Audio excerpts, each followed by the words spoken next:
Hello friend, युवा computer academy channel में आपका स्वागत है। मैं आपको अभी तक एमएस वर्ड के बारे में क्लास देता आया हूं।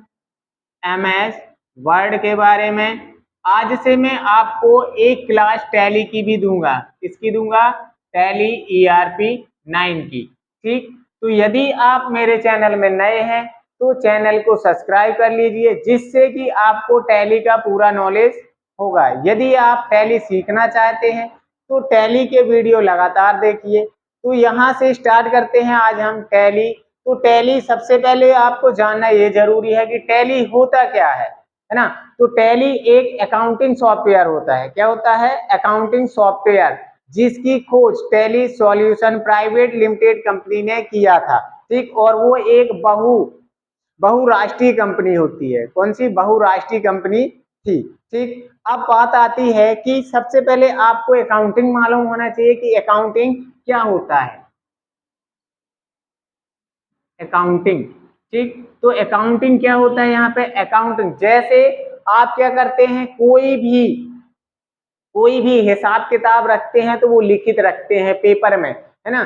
तो वही काम यदि आप हिसाब का काम क्या कर रहे हैं, जैसे जोड़ना घटाना ये सब कर रहे हैं कंप्यूटर में, और उसको एक सॉफ्टवेयर के द्वारा कर रहे हैं, तो वो क्या कहलाता है? अकाउंटिंग करना कहलाता है। क्या कहलाता है? अकाउंटिंग करना। तो वही सॉफ्टवेयर होता है टैली का, है ना। और अकाउंटिंग के और भी सॉफ्टवेयर होते हैं, तो मैं आपको यहाँ पे बताऊंगा टैली ईआरपी 9। ठीक, तो समझ में आया? अकाउंटिंग मतलब कोई भी जो अपना व्यापार में जो लेन देन का हिसाब किताब रहता है, उसी को अपन क्या बोलते हैं? अकाउंटिंग। या जैसे कोई जहां पे गुणा भाग का काम हो रहा है ना, मैथमेटिक्स काम हो रहा, तो वो सब क्या कहलाता है? अकाउंटिंग के अंतर्गत आता है। अब बात यहाँ पे ये करते हैं कि टैली की खोज कब हुई थी। टैली की खोज कब हुई थी? तो टैली की खोज हुई थी, खोज हुई थी इसकी 1986 में। कब हुई थी? 1986 में। इसके जनक कौन है टैली के? तो श्याम सुंदर गौनिका। कौन है? श्याम सुंदर गौनिका। गौनिका और उसके बेटे भरत गौनिका। भरत गौनिका, ठीक, ने टैली की खोज की थी। ठीक, इनको क्या बोला जाता है? टैली का जनक बोला जाता है। फिर बात करते हैं कि टैली के अभी तक कितने वर्जन आए हैं। तो यहाँ से मैं आपको वर्जन बता दूं, जो कि मैंने यहाँ से पहले लिख के रखे हुए हैं।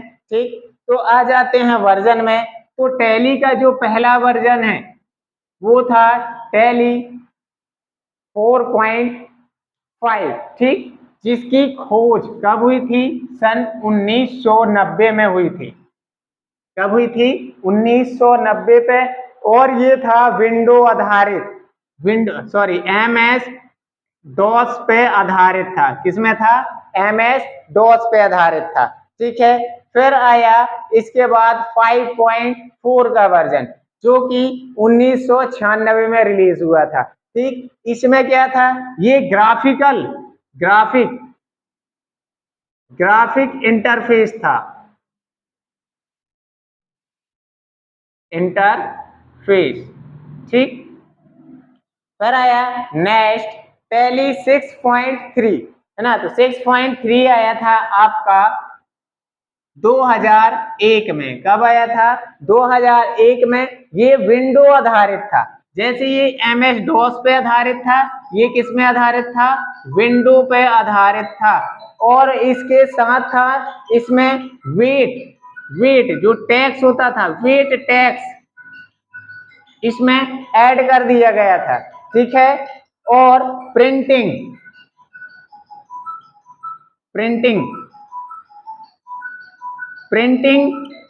की प्रक्रिया भी इसी से चालू हुई थी। किससे? 6.3 से। फिर आया इसके बाद 7.2, जो कि आया था 2005 में। 2005 में ठीक, इसमें क्या अपडेट हुआ था, जो अपना वेट है, वेट टैक्स, इसमें कुछ नई विशेषताएं इसमें जोड़ी गई थी, वेट की न्यू विशेषताएं। ठीक, न्यू अपडेट हुआ था इसमें, वेट टैक्स था तो उसमें कुछ सुधार करके न्यू अपडेट किया गया था। फिर आया था अपना इसके बाद 8.1 जो कि 2006 में आया था। इसमें क्या था कि इसमें पैरोल, ठीक, पैरोल को क्या किया गया था, इसमें ऐड किया गया था, जोड़ा गया था, पैरोल को जोड़ा गया था। ठीक है, किसमें, पैरोल 2006 वाले वर्जन 8.1 में ऐड किया गया था। फिर आया था यहाँ पे टैली 9 जो कि 2006 के कुछ महीनों बाद, जैसे 2006 में 8.1 आया था, ये 2006 के कुछ महीनों बाद आया था। कब आया था, कुछ महीनों के बाद आया था। फिर आया उसके बाद 2009 में टैली ERP 9 जो कि अभी तक का सबसे प्रचलित वर्जन है। ठीक, पूरे मार्केट में अकाउंटिंग में सबसे ज्यादा यूज किया जाता है टैली ERP 9 का।